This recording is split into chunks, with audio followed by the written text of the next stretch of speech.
Накануне празднования Наурыза в городском доме культуры имени Аскара Токмагамбетова состоялось торжественное мероприятие с участием представителей образования региона.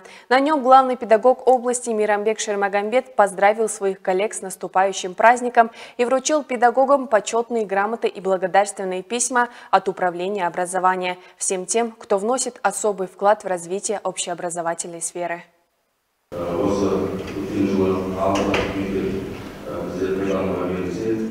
Этот год для всех нас, а именно для сферы образования, стартовал успешно, так как бюджет нашей отрасли в этом году составил 260 миллиардов тенге. По сравнению с прошлым годом оно увеличился на 35%. В прошлом году введено в эксплуатацию 6 новых школ, 19 детских садов, 1 дом школьников. В этом году будут переданы на благо страны еще 5 школ. В течение года были вручены награды 81 педагогам и более 200 ученикам, победившим в образовательных конкурсах. В республиканских соревнованиях по образованию призерами стали 14 учителей. На республиканском конкурсе «Лучшая дошкольная организация 2022» Ясли Сад Бигимана занял призовое первое место.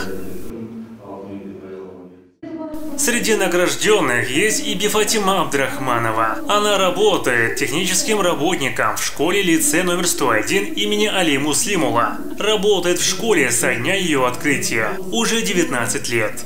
Руководство школы по достоинству оценило труд Бифатимы Абдрахмановой. Это большая редкость, когда школьных уборщиц чествуют наряду с педагогами. Қызылорда облысындағы 101-ші мектепте кіші қызметкер болып істеймін. Мен 1-ші марта осы облыс ұстазының қолынан. Для меня сегодня особенный день. Я впервые в жизни принимаю участие вот в таком праздничном мероприятии. К тому же меня наградил сам руководитель областного управления образования. Для меня это незабываемый момент. Спасибо всем. Желаю, чтобы мой путь продолжили мои коллеги по цеху. Жоғысты болсын.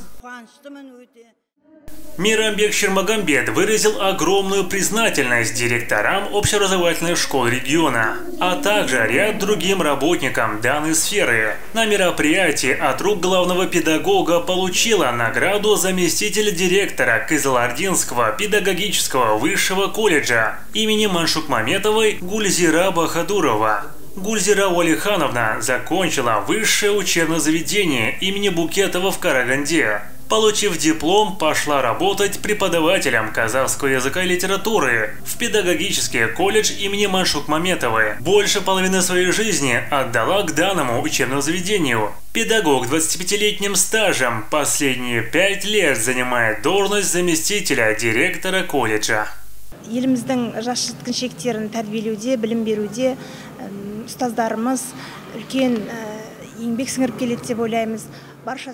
Труд учителя невозможно оценить в полной мере. Педагоги не только учат детей, но и помогают раскрыть потенциал, выявить сильные качества, найти свое призвание. Мои коллеги – это творцы будущего.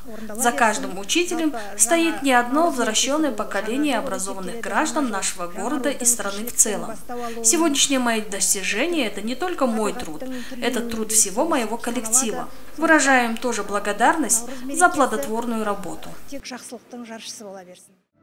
Стоит отметить, по инициативе главы государства в целях национального проекта «Комфортная школа» в ближайшие 3 года в области планируется построить 21 современную школу на 15 100 мест. В этом году начнется строительство 10 школ, в том числе 5 в городе. Олжас Дауд, Ержан Сулейменов, Индира Раисова, Кызылординское общественное телевидение.